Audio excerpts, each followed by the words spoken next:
Now, let me move on to introduce the chief guest of the evening. It's my pleasure and privilege to introduce Dr. Abraham Verghese to you.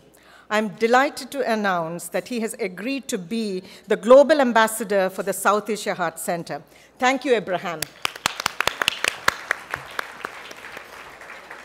Introducing him is easy because he really doesn't need much of an introduction to this audience.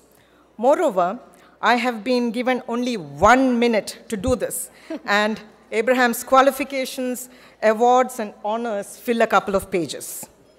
Abraham is the Senior Associate Chair and Professor for the Theory and Practice of Medicine at the Stanford University School of Medicine. He served on the Board of Directors of the American Board of Internal Medicine. Last year, he was elected to the Institute of Medicine of the National Academy of Sciences, a great honor. In addition to medicine, writing is one of the driving forces of his life. Abraham is a celebrated writer and an author of 3 best-selling books, My Own Country, The Tennis Partner, and Cutting for Stone. Cutting for Stone has remained in the New York Times bestseller list for more than 2 years, and it's being made into a movie.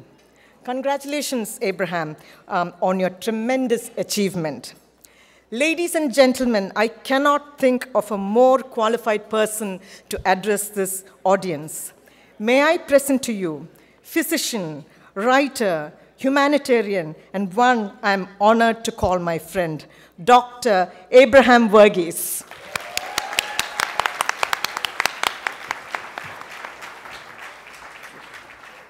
Thank you, Dr. Verghese. Thank you very much. Thank you so much. Ladies and gentlemen, it's a great honor for me to be here. I'm here with my family and friends, and it's so wonderful to see so many of you who have turned out for this. I want to say a word to my friend and cousin, Raj Mathai. Raj, my 14-year-old Tristan is here with me tonight. He doesn't always like to come with me to formal events and dress up, but when I said Raj Mathai would be here, he was immediately ready. So thank you for being such an inspiration to him, and really to all of our youth, and being such a wonderful ambassador for South Asians in the United States. We're very proud of you. A special thank you to Purnima and Arun. I moved here from Texas about 5 years ago, and they have been so wonderful to me. And if Purnima asked me to speak anywhere, I would probably say yes. But what she didn't know is that when she asked me to speak for the South Asian Heart Center, I was already well-versed in the dealings of the Heart Center. Did we just lose the audio? Do you hear me? I was already well-versed in the dealings of the South Asian Heart Center. I'd already interacted with them, gotten to know them, and so it was really a pleasure for me to be asked to speak tonight. I want to tell you, ladies and gentlemen, that I have a vested interest in the success of the South Asian Heart Center.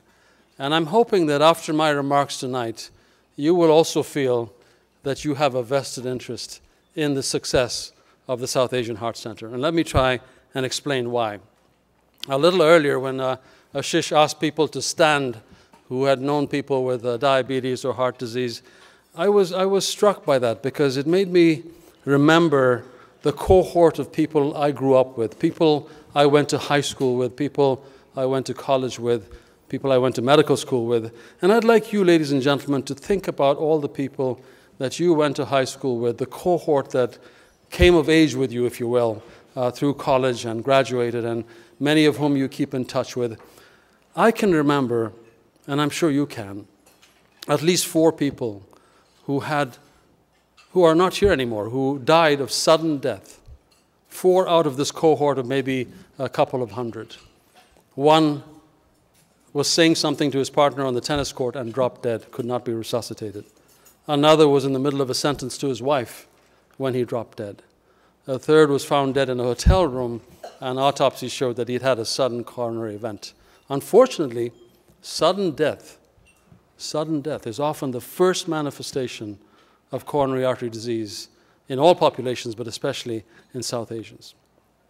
And as Ashish asked people to stand up, I was also thinking of all the people I know within that cohort who suffered another manifestation of coronary artery disease, which is angina, and therefore had a stent or had coronary artery bypass. And sometimes, many years later, those same people might suffer from heart failure as a result of the ischemic heart disease, or have a frank heart attack. It doesn't take many such memories to start to think that maybe we South Asians have a higher predisposition to heart disease. It might be something that's occurred to you. Well, let me tell you, I think the data in the last couple of decades have proved that to be very much the case. We have about a 4-fold higher risk of coronary artery disease than most any other ethnic group. What is more striking, dramatic to me, is that we have a much higher incidence of an acute presentation at an early age. 50% of the heart attacks that happen in our population of Asians, South Asians, happens before the age of 50. We in India and in the subcontinent, we account for 17% of the world's population, but something like 60% of the world's burden of coronary artery disease. These are striking statistics. These are really frightening. And if you're like me, when you think about all the people you know who've been affected, and then when on top of that you're a physician and you've seen time and time again patients in many different hospitals, many different states that I've worked in, South Asians with the burden of heart disease, you come away feeling that this is something that is highly significant to you as a South Asian.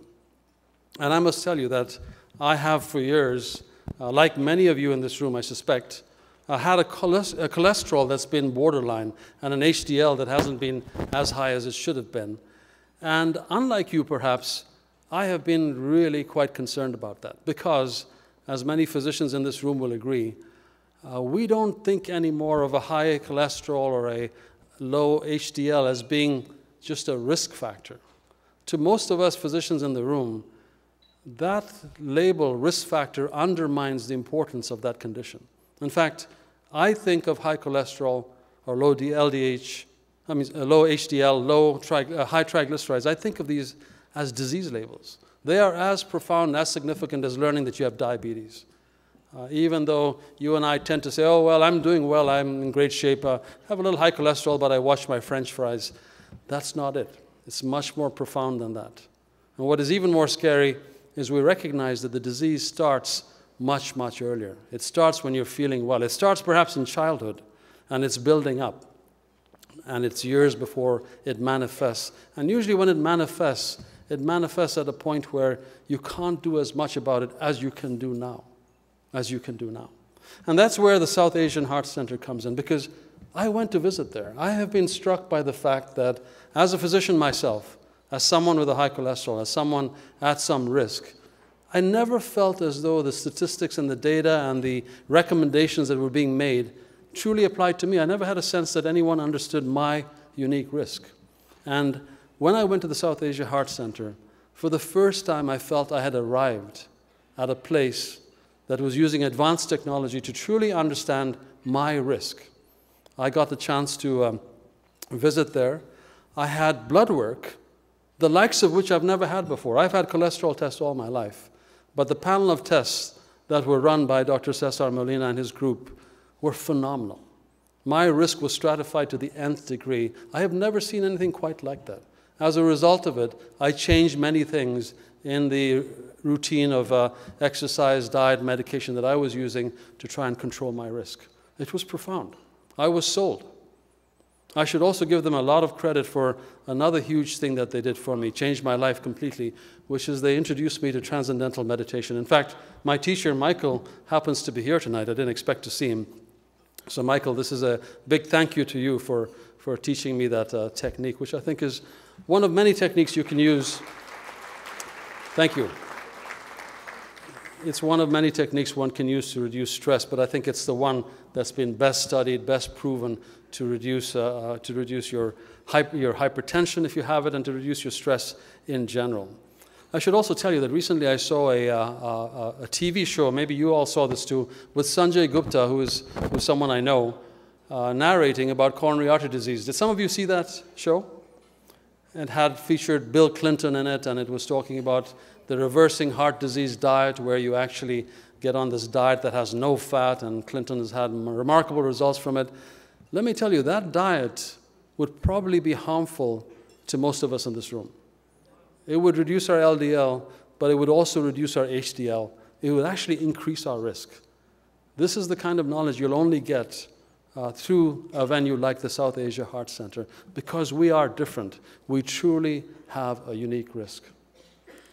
My wish for us is that if we should gather a year from now and the exact same people are in this room who are here today, my hope is that as a result of this evening, as a result of how your minds have been changed by this evening, that there will be not one person in this room missing because of sudden death. There will be not one person in this room who had a coronary event. There will be not one person in this room who went on to have heart failure or some other catastrophic illness that came as a result of our unique predisposition. So when I give way to this podium, when I concede this podium to the next person is going to be the auctioneer. And ladies and gentlemen, I ask you to really dig deep, open your hearts in order to protect your hearts. This is something that concerns you. This is not a cause. This is our cause. So I ask you to be extremely generous. Thank you all for coming this evening. Thank you for your continued support.